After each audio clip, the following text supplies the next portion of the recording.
ইয়া আল্লাহ, তুমি ভিডিও করলে রাইনি, তুমি অসুস্থ, একটু কাজও হেল্প করলাম, তো ওইগুলো এত ভিডিও করার কিছু নাই।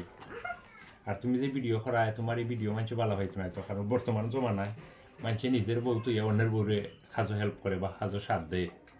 বর্তমান জমানায় গরম মানুষের সাথ দেওয়ার মানুষ খুবই কম। এর লাগে করাম যে তোমার এই ভিডিও মানুষ ভালো হইতো না, কারণ এটা বালা পাওয়ার মতন ভিডিও নাই। তো আসলে তুমি অসুস্থ এর লাগি তো হইতে একটু সাথ দিলাই বা একটু হেল্প করিলাই, তো তোমার একটু থাকবে ওই জীবনে। আর আমার বাইয়ান তেরে করাম আসলে, আমরা যে মানুষ, আমরা লাইফ একদম ছোটো রে বাইয়ান, একদম ছোটো লাইফ।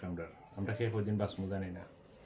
তো আমার কথা হইল, কর্ম লাইফ, কর্ম যত সময় আছে ঠিক অত সময় কর্ম করো, আর বাদ বাকি ফ্যামিলির সময় দেবো। ওহেতুক ঘোরাফেরা করার কোনো দরকার নাই। আমরা খের কোনো কাজও আইতো না। তো আমরা কর্ম লাইফ পরে যে টাইমটা থাকবো, একমাত্র বউ বাচ্চারে ওই টাইমটা দিবাই, লাইফে সুখী থাকতে পারবা, বালা থাকতে পারবা। তো আর সকল বালা থাকবা। আসসালামু আলাইকুম।